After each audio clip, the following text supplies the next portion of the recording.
It takes time for a coach to develop the ability to see specific problems with a player's swing or bunt attempt. One of the best ways to develop this ability is to record a player's swing or bunt attempt and analyze it via slow motion or stop motion playback. If possible, do this analysis in the comfort of your home and take notes about what to work on with each player at a subsequent practice. When dealing with video, good privacy practices should be followed. Coaches should refrain from posting online any video or photos of players without specific written permission, and then only where access to them is protected and limited to those people you choose. Consider asking a parent to act as camera operator at selected practices and games. You might be lucky enough to find a parent who enjoys doing this and will do a great job and do it on a regular basis. Players at all levels of experience and abilities will swing or bunt with very consistent motions. Therefore, only 1 or 2 swings per player need be recorded at any one game or practice. For simplicity, ask the camera operator to record a hold time at bat for each player on the team. Then you can select and analyze as few as 1 swing per player, preferably at a pitch in the strike zone, or 2 swings where 1 is a hit and 1 is a miss.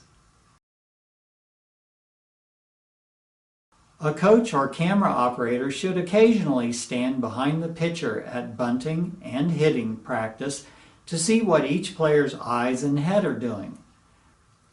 Both eyes should be visible and level. They should follow the ball all the way to the bat and be sure they don't close as the ball approaches. It happens sometimes and can be very detrimental to results. Most players have difficulty limiting the turn of their feet to point to the second baseman. With reminders and repetition, they will do it well and reap the benefits. Benefits are that the turn is quicker, it is shorter, providing better control and balance, it keeps the bat farther out over the plate, and limits the exposure of the right knee to being hit by the pitch. For these reasons, it gives significantly better results than a full turn. Good posture will keep your head balanced over your shoulders. Your head should be fairly close to the bat after the turn and before the bunt. If it's not, bend at the waist more at initial setup and maintain that posture through the turn.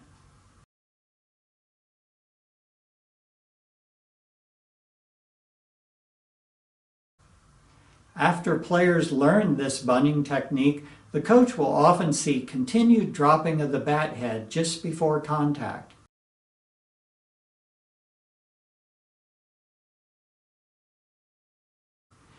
To bunt the lowest pitches, some dropping of the bat head is okay so long as the left hand does most of the work. However, regularly encourage the use of the left hand to lower the bat and be sure the bat head doesn't drop just out of habit, such as when the pitch is in the upper half of the strike zone. Use occasional video of your players to see more precisely what they are doing. Continual dropping of the bat head as the player starts to move the bat to the ball can be caused by holding the bat at 45 degrees or even higher during the turn. Hold it at only 30 degrees. Keep the left hand above your waist as you turn. Then use mainly your left hand to move the bat to the ball. Sometimes a player might try to avoid having their right knee touch the ground while bunting a low pitch, choosing to drop the bat head instead. There is no problem with the knee touching the ground. That is better than having the bat head drop a lot. Some players are in the habit of trying to put backspin on the ball as they bunt it. This is hard to do consistently well and can lead to extreme dropping of the bat head. Have the player focused on left-hand control and bending the knees to bring the bat down. Those things should help the player break this habit. If a player has trouble handling the bat during the snap turn, be sure she understands that she should keep her hand lightly closed on the bat as she slides it up to the middle of the tapered part. That way, she'll feel when her hand is in the right position and can simply close her hand a bit to pinch the bat. A push bunt is another type of bunt that is bunted hard in order to make it go between infielders to the outfield. It is a fun and effective technique for experienced players to take advantage of a defense that moves quickly when your player turns to bunt. However, practicing and using the push bunt can work against building a proper sacrifice bunt. Wait about a year after your players learn to execute the sacrifice bunt consistently before introducing the push bunt.